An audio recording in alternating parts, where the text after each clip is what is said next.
Hi, good afternoon. It's good to be with you again.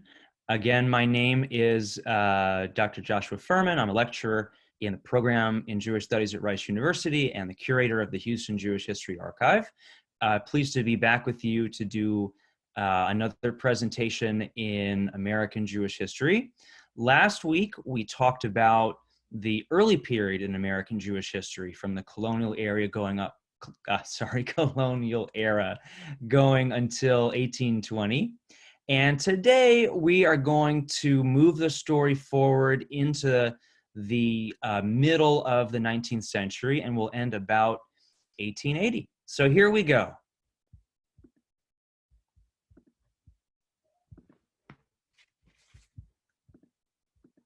So when we last left our heroes, the American Jews, this is what it looked like. We were talking about a relatively small population, some 2,750 American Jews in all, around 1820. And this is where they lived. They lived primarily in port cities, major urban centers on the East Coast, New York, Philadelphia, Charleston, and so on.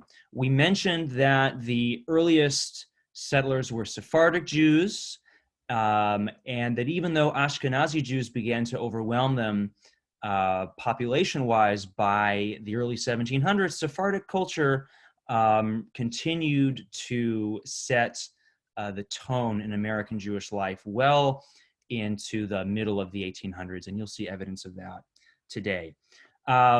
American Jews in this time made their living in trade, trading sugar, rum, tobacco, and yes, slaves. We talked about merchant families such as the Franks and such as Aaron Lopez. And there were small numbers of craftsmen too, folks who, were tailors, watchmakers, et cetera, et cetera. Over the course of the 19th century, a series of economic and political developments, as well as some important technological breakthroughs, dramatically reshaped the geography and demography of the American Jewish community. These numbers are absolutely staggering.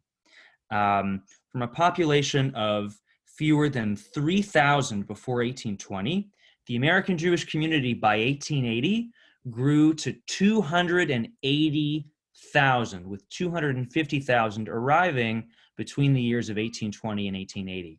And between 1880 and 1924, a period we won't cover today, this number grew even more dramatically, with some 2.5 million Jews leaving Eastern Europe after 1880 and coming to the United States. This story is part of a much larger narrative of migration in European history, of which Jews were only one part. The 19th century is a period when everybody in Europe is on the move. And there are some general patterns that historians speak of when we think about this period and we think about migration.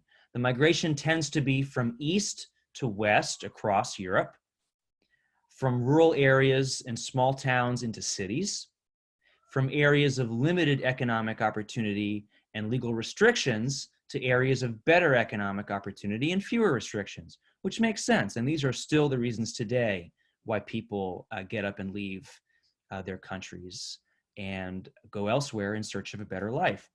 There are a number of reasons why this migration takes place, and we'll spend a few minutes talking about them in some depth.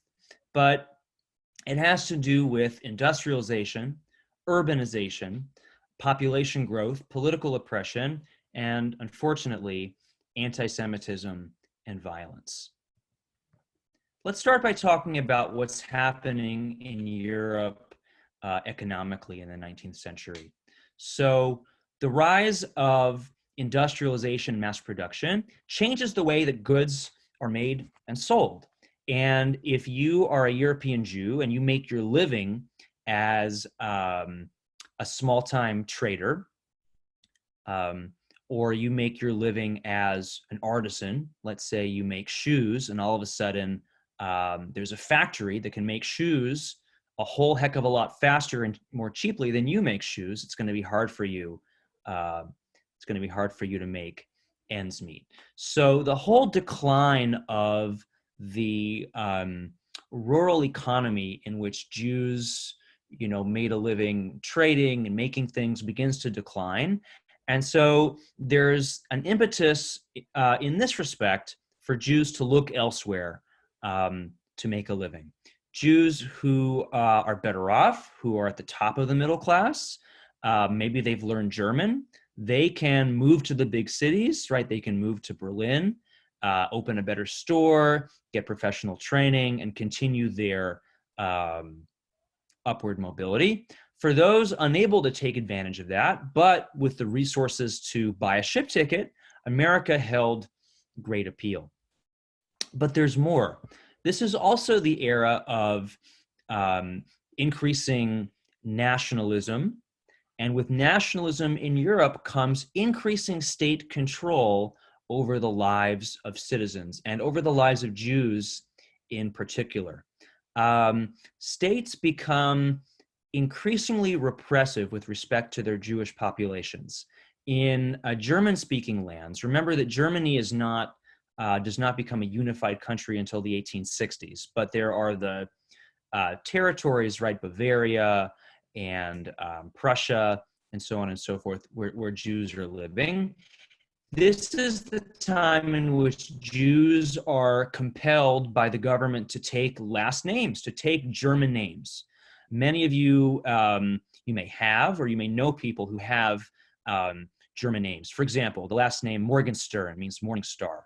Himmelfarb is the color of the sky. These are examples I like to give in class. Jews could literally pick their own last names. So some of them picked very beautiful poetic ones. Others picked last names that identify the towns in which they lived. So Brody, for example, is a common Jewish last name. There was a town, Brody. Jews are also required to keep their business records in German.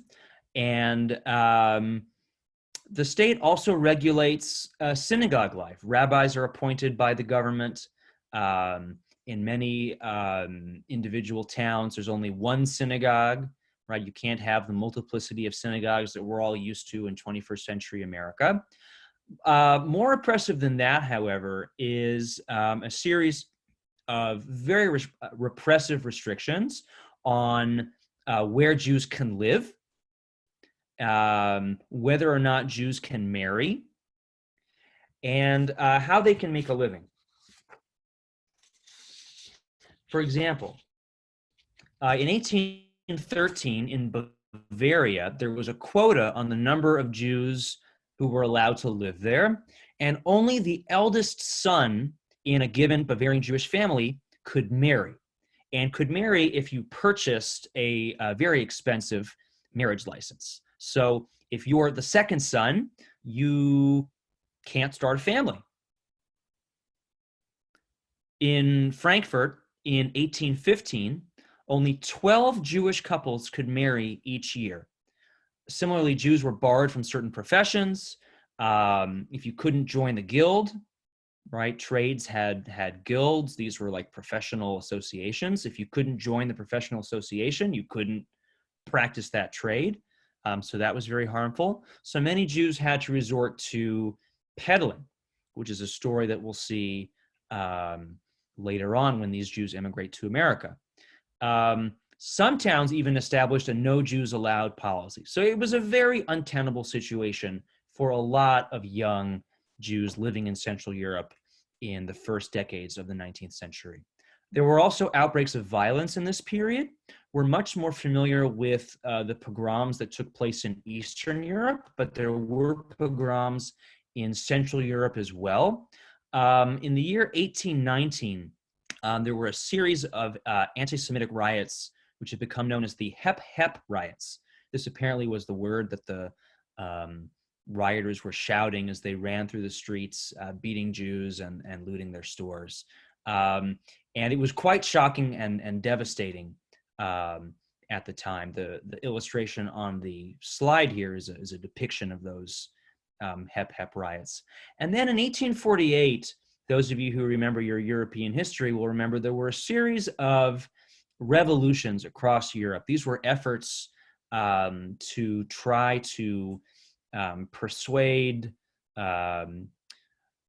monarchies to enact democratic reforms, freedom of the press, freedom of religion, some kind of political representation. They failed. They were put down. Jews were active in many of these movements in Vienna and other places, and they were blamed for instigating them. So for all of these reasons, Jews in Central Europe in the middle of the 19th century, many of them are looking to leave. They're looking to get out and find a new place to call home and find opportunity. American Jewish historians used to tell the story of this period as a quote-unquote German migration. You'll also see it referred to in some history books as the second wave, the first wave being the wave of predominantly but not exclusively Sephardic Jews who came during the colonial period, and then the Ashkenazi Jews who followed them. This label of a German period in American Jewish history is a little bit misleading, though, because not only was there no Germany for them to come from, as we've talked about, but they also came from countries that were not part of Germany, right? Bohemia, Moravia, Austria. You can see here on the map the lands in green there at the bottom that later became, or that were part of the Austro-Hungarian Empire. They also came from Posen, which was a section of Western Poland, from Lithuania, from Galicia, and there were even 30,000 Sephardi Jews who came in this same period, from Turkey, from Greece, from the Balkan countries. They came a little bit after the period that we're talking about, but they're often also swept under the rug in terms of how we think about the demographics of the American Jews arriving in this period. By 1880, just as the massive wave of Eastern European Jewish immigration was about to begin, 1 out of 6 American Jews came from a birthplace east of Germany. Now, I want to share with you some of the propaganda literature that was put out to convince European Jews to come to the United States. Propaganda literature might not be the right term. We might think of it as push literature. Historians like to speak of push and pull factors, right? Push factors are the reasons that you leave a country, and pull factors are the reasons that you're attracted to a particular destination. So there was an exploding genre of literature published to convince Jews to emigrate in the 19th century. Some of it was family members writing back to Europe. People who'd come to America already would write to convince a brother or a cousin or perhaps a love interest to cross over and come to the United States. But some of it was produced by leading intellectuals and writers. And I want to share 2 examples of that with you today. First, we're going to talk about Penina Moise, a very, very interesting and not too well-known figure. Penina Moise was born in 1791 in Charleston to a wealthy Sephardic family, and she became, in her time, a very well-known poet, and she was an important early pioneer in the field of Jewish education.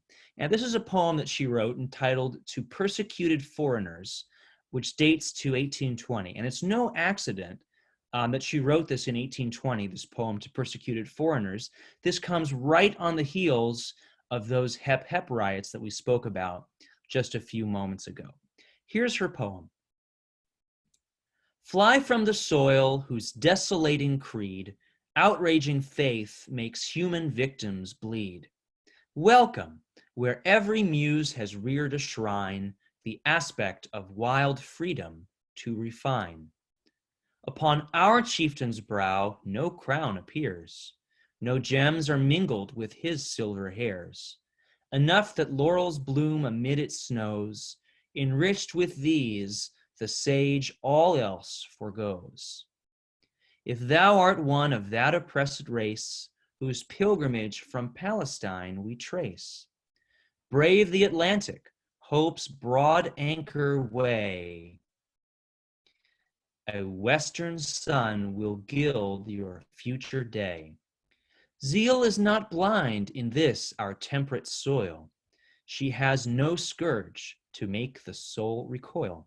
Her darkness vanished when our stars did flash. Her red arm, grasped by reason, dropped the lash. Our union liberty and peace imparts, stamped on our standards, graven on our hearts. The first from crushed ambition's ruin rose. The last on victory's field spontaneous grows. Rise then elastic from oppression's tread. Come and repose on plenty's flowery bed. Oh, not as strangers shall your welcome be. Come to the homes and bosoms of the free. So, why does Penina Moise think that America is such an attractive destination for the oppressed Jews of Europe? Well, her poem makes a number of points, right? Contrasting the oppressive conditions of life in Europe for Jews, right? Europe being the soil whose desolating creed, outraging faith makes human victims bleed, and other references to the riots, to the pogroms, right? The scourge, right? The lash, oppression's tread. Come to America, right? Where you'll enjoy several advantages. Every muse has reared a shrine, freedom of opportunity, freedom of thought, freedom, political freedom, right? Legal rights. Upon our chieftain's brow, no crown appears. There's no king in the United States, no king to make oppressive laws to hurt you. So this was one way in which Jews already living in the United States appealed to Jews back in Europe to come and join them.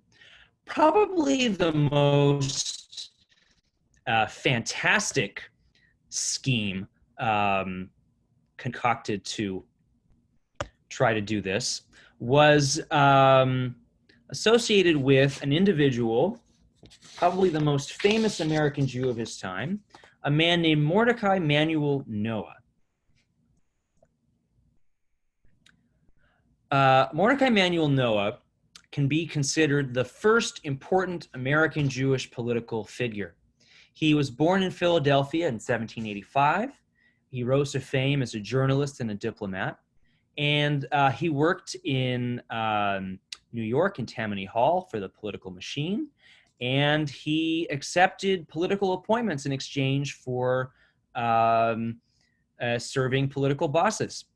In 1813, Noah was appointed the ambassador of the United States to the Kingdom of Tunis, which was the highest position in government held by a Jew to that point. Unfortunately, he was removed from that post in 1815 because his religion was seen as an obstacle. So Noah hatches this plan in 1825 to designate part of upstate New York, a region just outside of Buffalo, as a Jewish colony.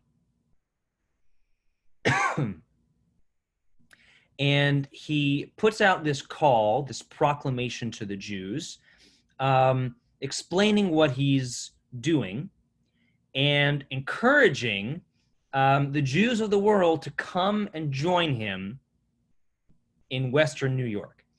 Here are some choice excerpts from Mordecai Manuel Noah's proclamation to the Jews. Again, this is September 15th, 1825. Whereas it has pleased Almighty God to manifest to his chosen people the approach of that period when in fulfillment of the promises made to the race of Jacob, and as a reward for their pious constancy and triumphant fidelity, they are to be gathered from the four quarters of the globe and to resume their rank and character among the governments of the earth. And whereas the peace which now prevails among civilized nations, the progress of learning throughout the world, and the general spirit of liberality and toleration, which exists together with other changes favorable to light and to liberty, mark in an especial manner the approach of that time when, quote, peace on earth, goodwill to man are to prevail with a benign and extended influence. And the ancient people of God, the first to proclaim his unity and omnipotence, are to be restored to the inheritance and enjoy the rights of a sovereign, independent people. So, as the kids these days would say, too long don't read. What's the summary, right? He's invoking the messianic period, right? The Jews are going to be gathered from the four quarters of the globe and restored to sovereignty.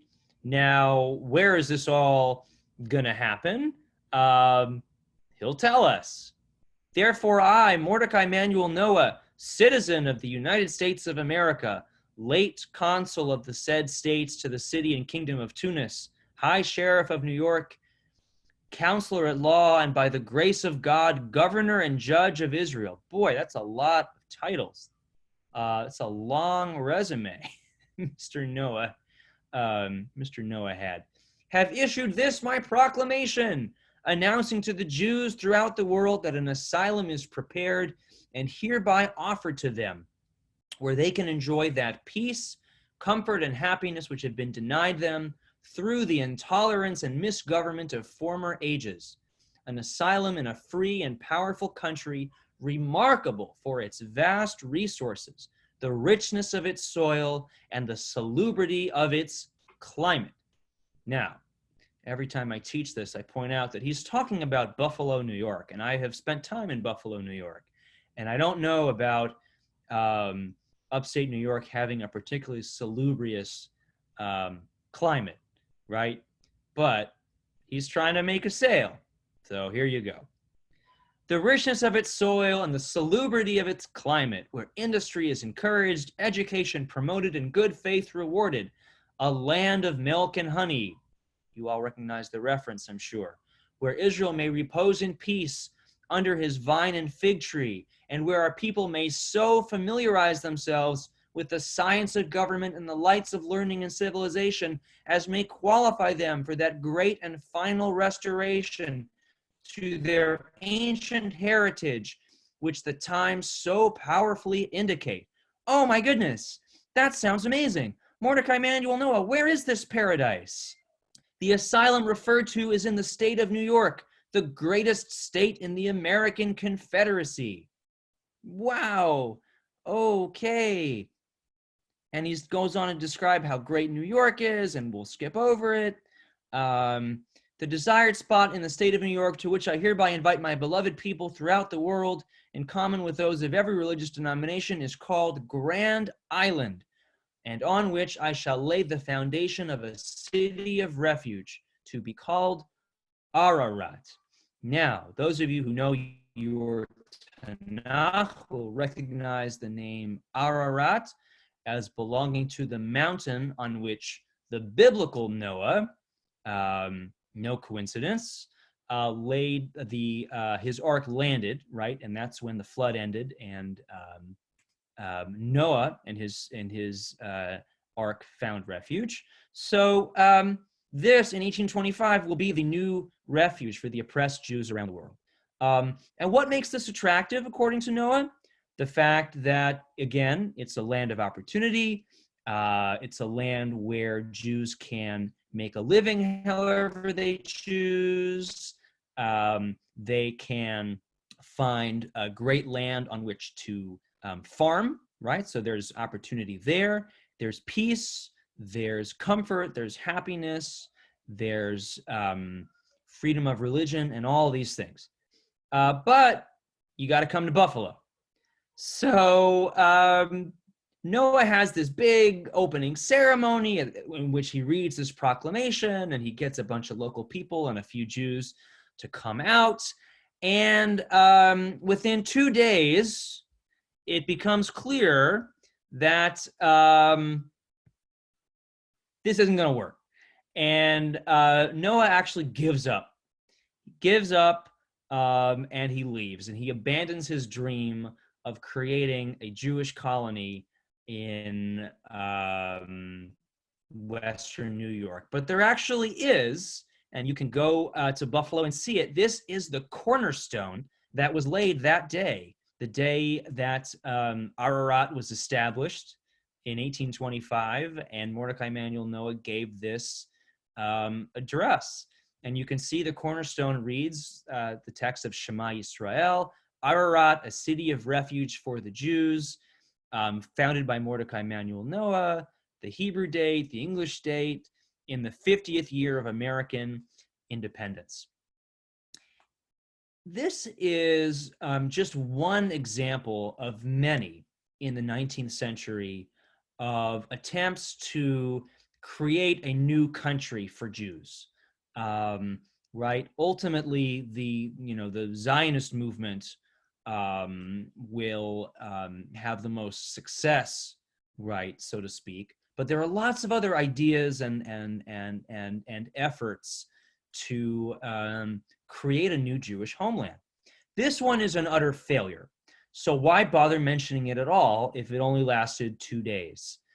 It's not important because of its longevity, obviously, but it's important because of what Ararat articulated about the opportunities that America offered Jewish immigrants, as we just enumerated, right? Economic freedom, religious freedom, intellectual freedom. And those are really appealing to Jews living in Europe, suffering under all the various kinds of oppression that we spoke about earlier in the lecture. They didn't necessarily want to go live in Grand Island, New York, but they do want to come to the United States. They do want to come and take advantage of all that America has to offer. So most Jews who immigrated to America in the mid-19th century were neither poor nor wealthy, right? If you are wealthy, you have very little incentive to leave your home. If you're poor, you don't have the resources to get up and leave. So that's who's coming. Primarily, they were young single men from lower middle class families, but women did emigrate during this era as well, sometimes together with their marriage partners who came back to Europe to find them and bring them over, or once their tickets abroad had been paid for by their future spouses. It's worth noting as an aside that improvements in transportation technology, right, the rise of steam travel, also facilitates the massive uptick in immigration in the 19th century, right? If travel is particularly onerous, if it's dangerous, it's much harder to do as it becomes much more commonplace, as it becomes more affordable to your average lower middle class person, then it becomes easier, obviously, to travel. And there's a dynamic that we call chain migration that is really essential to this story, whereby Jews often were sent for or encouraged to come over by a husband, a sibling, a relative, or even a fellow townsman. And often they come to the same city or town where their relative is already living. And many of you may have in your family stories to that effect, right? Where one individual from the family came over and then brought siblings or brought a nephew, et cetera, et cetera, et cetera. Chain migration. How did these folks make a living? Predominantly, the narrative of socioeconomic mobility for American Jewish immigrants in this period is that of the peddler. Again, mostly men, but there were a few women, right, who travel around the country, going door to door with a pack on their back, maybe a horse, selling stuff, selling what we call in Yiddish tchotchkes, right? Silverware, tiles, fabrics, maybe jewelry, et cetera, et cetera. And this was how people living in America outside of major urban centers acquired their stuff. Before the advent of the mail order catalog, you couldn't shop on Amazon. You couldn't go to Target. This was how many Americans in the early 19th century did their shopping. And so Jewish peddlers played a really critical role in an expanding 19th century economy that was in the very early stages of industrialization. They served markets that lacked easy access to goods, and they facilitated the growth and settlement of cities and small towns all across the United States, as we'll see shortly. For the immigrants themselves, for the peddlers, this was a crash course in Americanization, right? You're a relatively new arrival. You get set up by a relative or a fellow townsman, someone who came from the same village as you, in peddling. And your livelihood literally depends on your ability to go door to door and converse with American Gentiles in English. And so you very quickly not only have to learn English, but you learn what it is that Americans like. You learn American tastes and cultural preferences. In doing this, many peddlers in time, over the course of months and years of hard work, save up enough money to settle down, put down some roots in a particularly appealing spot, city or town, open a store. They might go on to work in wholesale distribution or even venture into manufacturing. I want to share with you now the story of one particular Jewish immigrant peddler, a man named Abraham Cohn, shown here in the picture. So Cohn came to the United States at age 23 from Bavaria. He began as a peddler in Massachusetts, and he eventually settled down in Chicago, and he opened a store, became a community leader, involved in local politics, and he was an ardent supporter of President Abraham Lincoln, and actually got to know Lincoln quite well. But before those days, he kept a diary about what it was like to come to this country as a new immigrant and be a peddler. And I'm just going to read a few paragraphs of it here. This week I went, together with my brother Judah, from Boston to Worcester. We were both delighted, for the trip was a welcome change from our daily heavy work. Together we sat in the grass for hours, recalling the wonderful years of our youth, and in bed too we spent many hours in talking. Today, the 30th of October, we are here in Northborough, and I feel happier than I have for a fortnight. Moses is in New York, and we will meet him, God willing, at Worcester on Tuesday. I regret that the people here are so cold to immigrants, and that their watchword seems to be, quote, help yourself, that's the best help. I cannot believe that a man who adapts himself to the language, customs, and character of America can ever quite forget his home in the European countries. Having been here so short a time, I should be very arrogant if I were to set down at this time my judgments on America. So as an aside, he says here that Americans are not welcoming to immigrants. They're not particularly sympathetic or helpful. He misses home, obviously. But it wouldn't be prudent for him, being a relatively recent arrival, to pass judgment on Americans. But now he's gonna do it, and he's gonna pass judgment on Americans. The whole country, however, with its extensive domestic and foreign trade, its railroads, canals, and factories, looks to me like an adolescent youth. He is a part of society, talking like a man and pretending to be a man, yet he is truly only a boy. That is America. Although she appears to know everything, her knowledge of religion, history, and human nature is in truth very, very elementary. American history is composed of independence and Washington. That is all.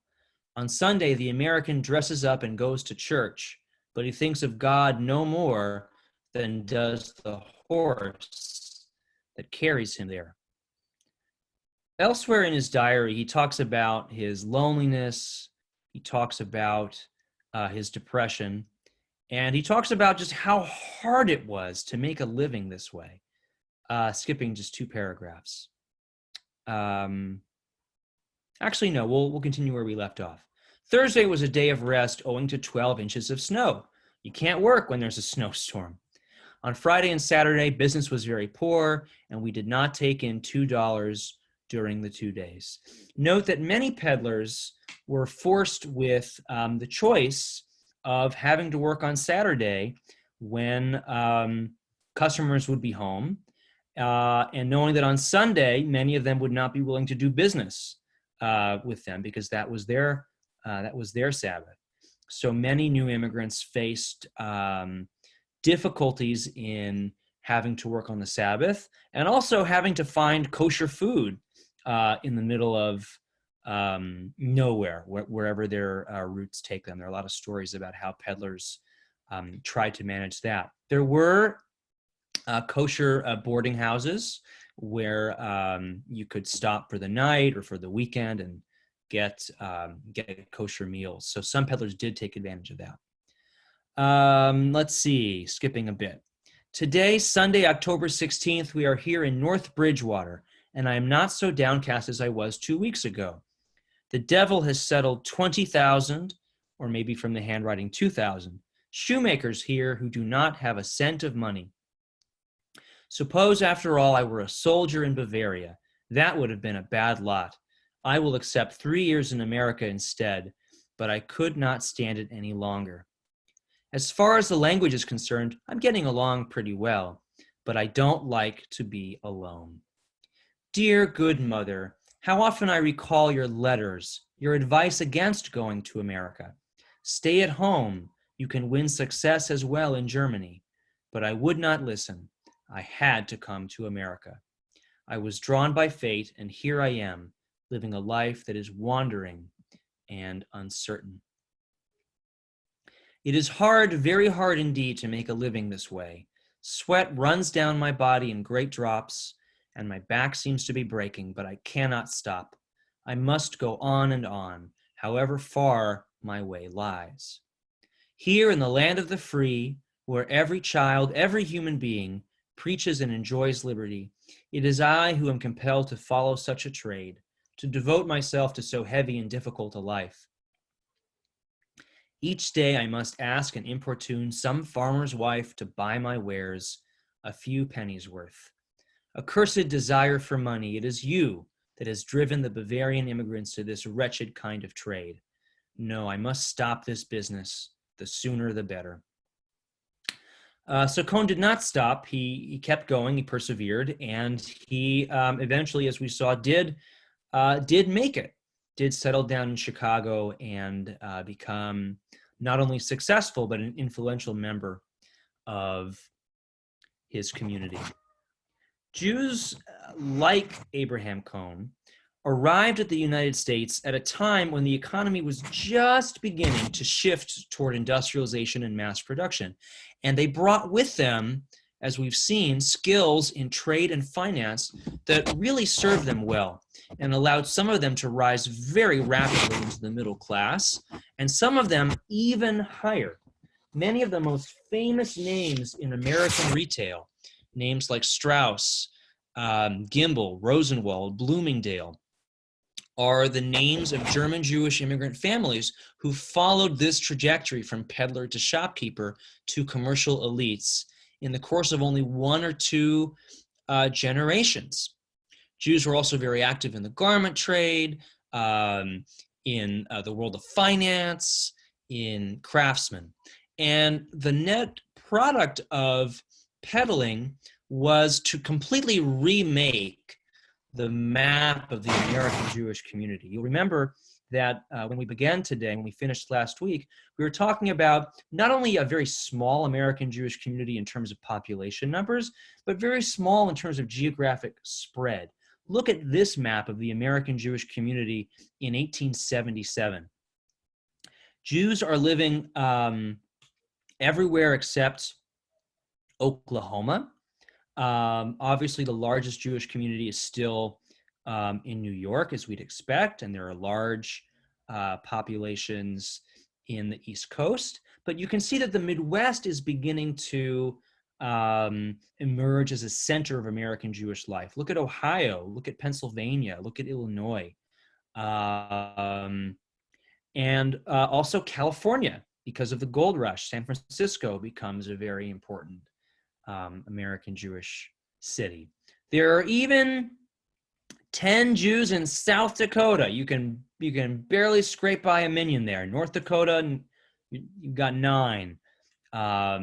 You're 1 short. So I really appreciate the way in which this map, compared to the earlier one we looked at, shows how peddling brought Jews into the interior of America and allowed them to, as we've said, put down roots and establish these new Jewish communities in small towns such as Marion, Indiana, and Greeley, Colorado, where they predominated in dry goods retailing, many of them sometimes being the only Jewish family in a given town.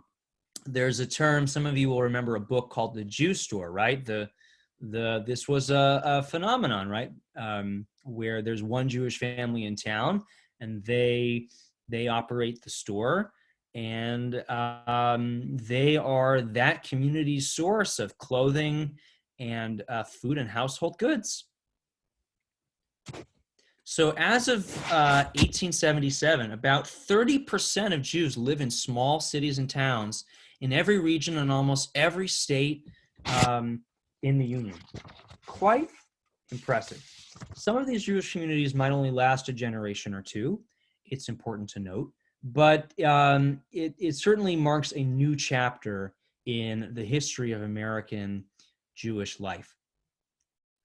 With the time that we have remaining today, about maybe 10 or 15 minutes or so, there's a lot of topics that we could cover that because of time we won't. So we won't in this lecture talk about the Jewish experience in the Civil War. We'll save that perhaps for another time. We won't really talk about the development of Reform Judaism, which is the major theological innovation taking place in American Jewish life in this period. We'll save that for another lecture, perhaps. But what I do want to focus on is some snapshots of early Jewish life in Texas, where, as you can see, by 1877, there are some 3,300 Jews already living.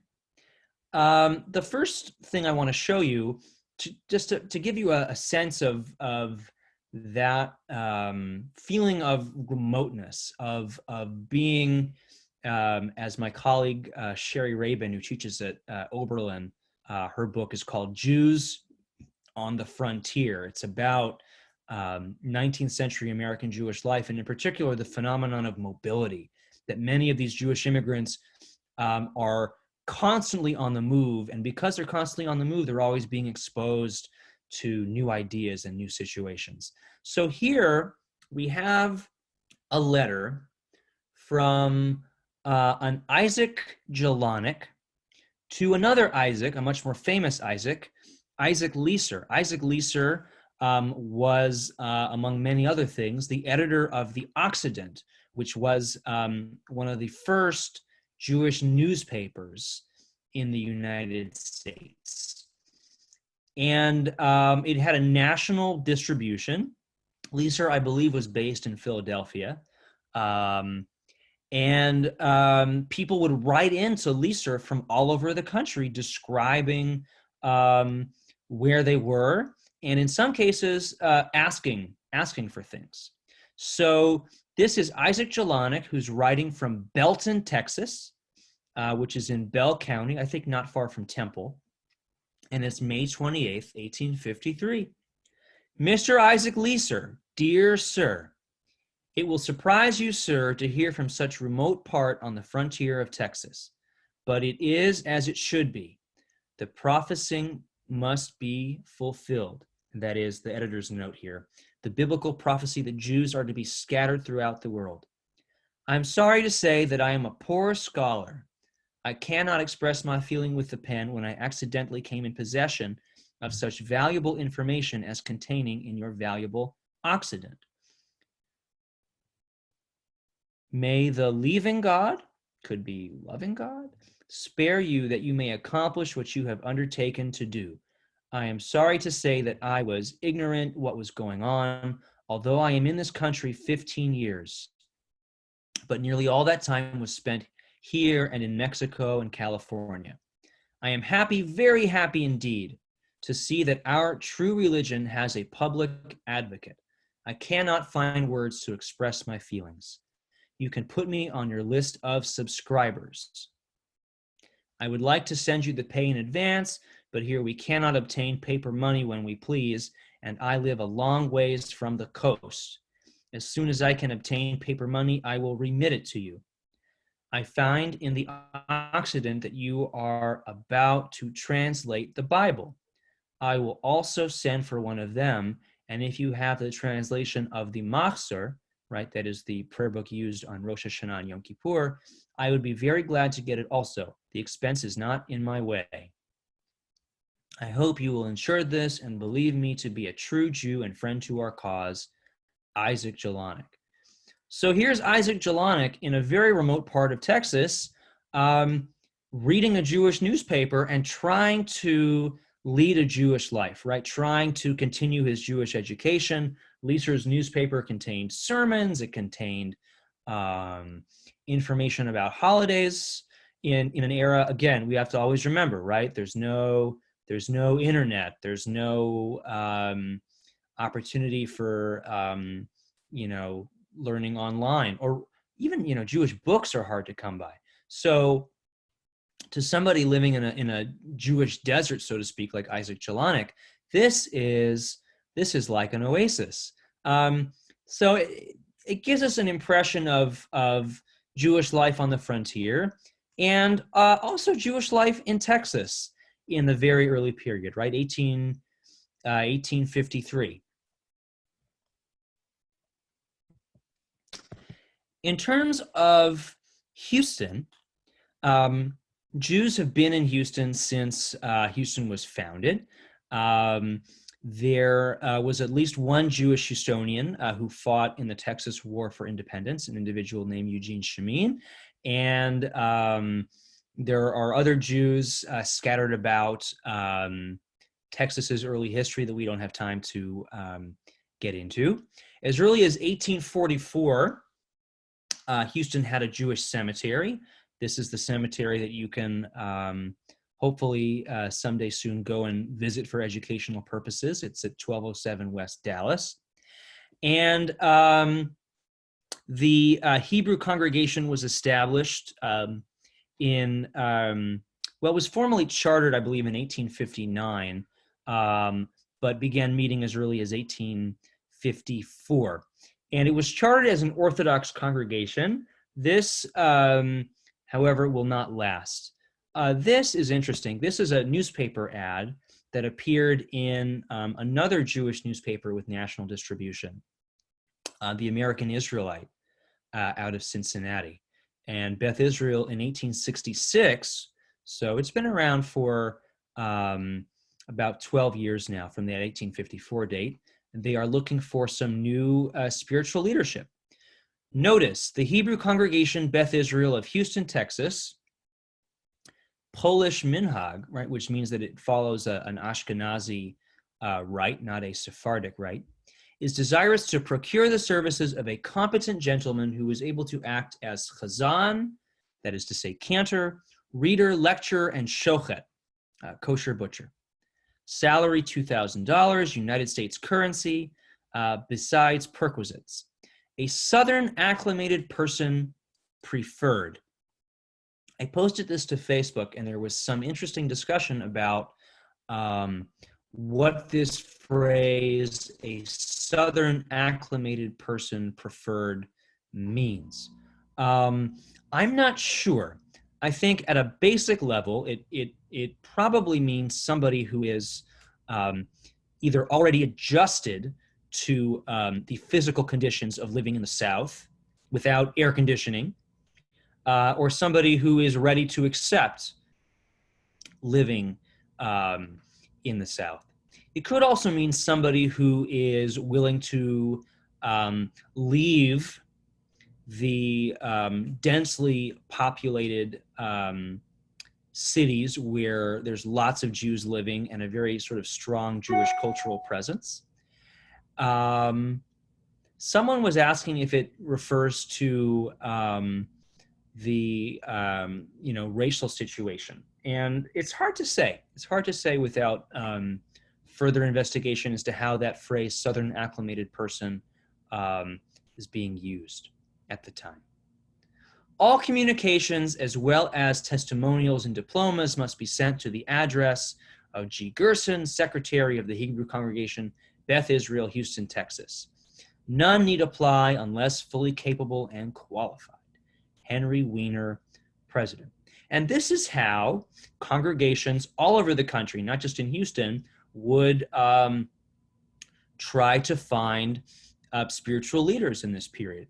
Note, they're not necessarily looking for a rabbi per se, right? They want a chazan, someone who can lead services. That's also what reader means. Lecturer, someone who can teach. And a shochet, someone who can provide the community with kosher meat. In those days, you had to be able to do it all.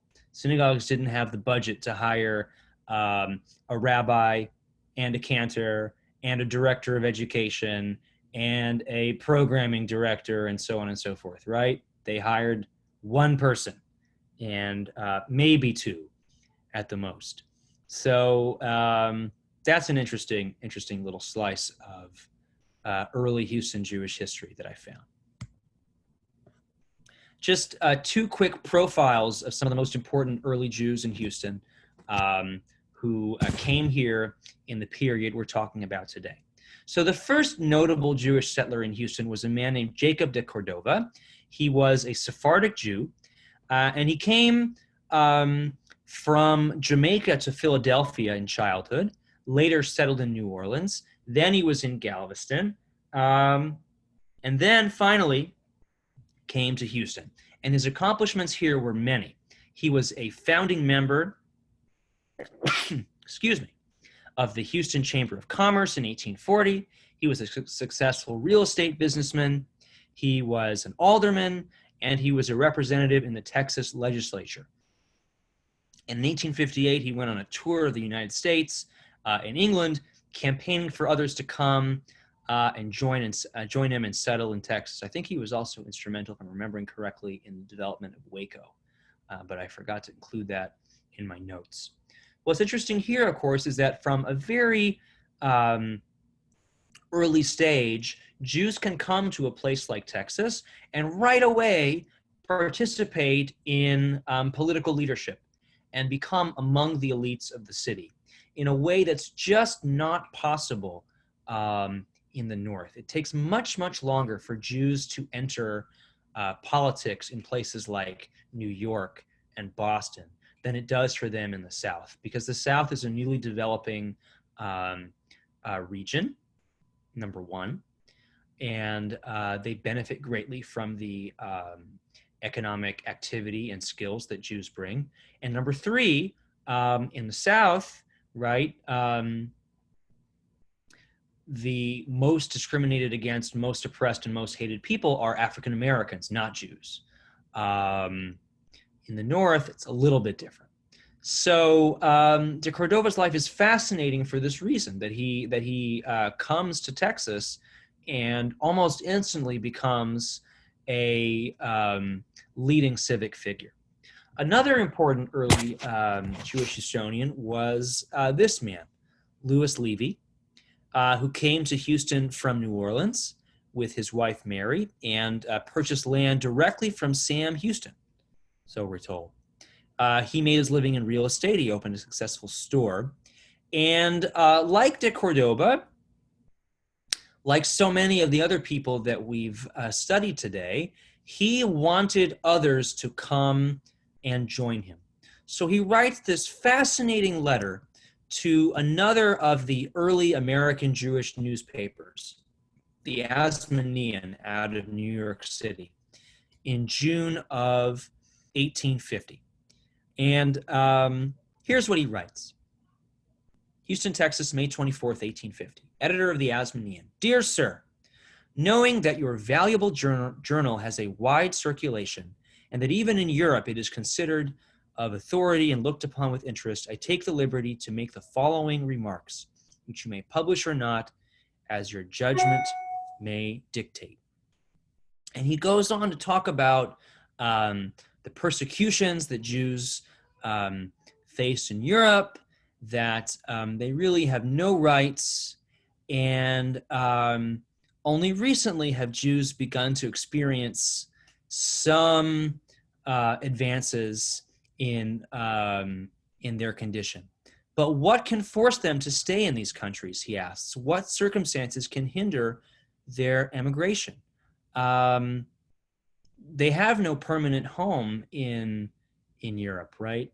Recent events had made that clear. So, Louis Levy writes in 1850, they should come to the United States. In fact, they should come to Texas. Right here, he says in the second column, no obstacles are in their way to acquire property. They can buy in their own name the very day after their arrival as much land as they chose. Their children are not forced into the military ranks. They have their right after 5 years' residence to give their vote in the choice of all civil officers, and the taxes to be paid on their property are merely nominal to support the most liberal government upon earth. Two things there we hadn't mentioned as we're beginning to wind down, right? One is that many Jews in this period also left Europe to evade conscription into European armies. It was a very terrible fate to be forced to fight for European armies, and that was one reason why many Jews ultimately decided to leave. So here he says, right, that won't happen to you. You can buy land. Ultimately, you can vote. Taxes are low, which seems to be a theme maybe in Texas history. In our own state, in Texas, thousands of acres of land can be bought within the settled portions of the state for the small sum of from 25 cents to $1 per acre. Good, arable, fertile land where a man can make his living to his liking, and more independent than the autocrat of Russia or the emperor of Austria themselves. Indeed, I would not exchange my 15-acre lot with the house on it and the garden around it, which I possess near the city of Houston, for all thrones and hereditary dominions of both those noted persons. For we will see if we live who will have a shelter of their own 15 years from now.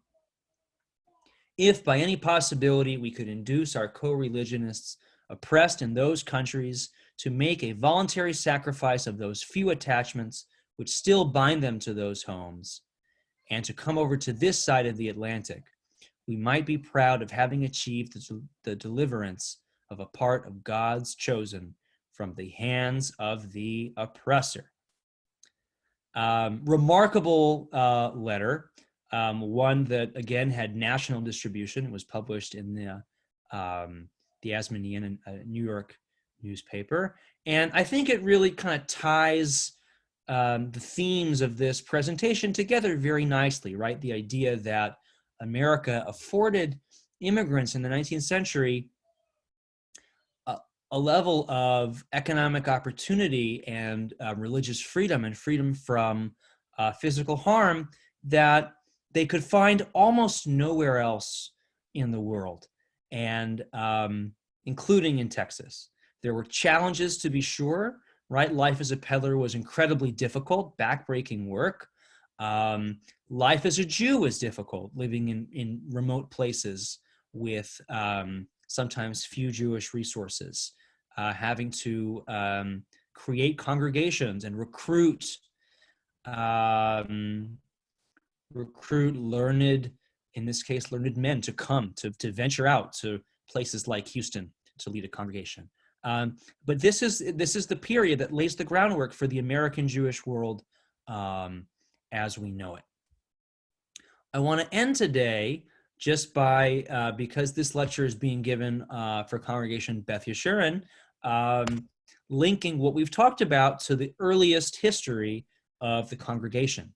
Beth Israel is not only the first congregation established in Houston, but is the oldest Jewish house of worship in Texas. As we mentioned, it's chartered as an Orthodox congregation, but beginning in the 1870s, members begin to express a preference for some changes, for organ music in services, for a sermon, for an emphasis on decorum, on proper behavior. There's an interest in using a new modern prayer book, a prayer book produced by the leader of the Reform Jewish movement, Rabbi Isaac Mayer Wise. And there's a group of Eastern European Jews who have made their way to Houston now by the 1880s, who find these changes offensive, who find them untenable for their understanding of what Judaism should be. And so they break away from Beth Israel, and after a time of having two separate Eastern European Jewish minyanim, they combined forces in 1891 to create Congregation Adath Yeshurun, which is the forerunner congregation, of course, to Beth Yeshurun. And this is an artistic rendering of their synagogue building, which stood at the corner of Jackson and Walker Streets.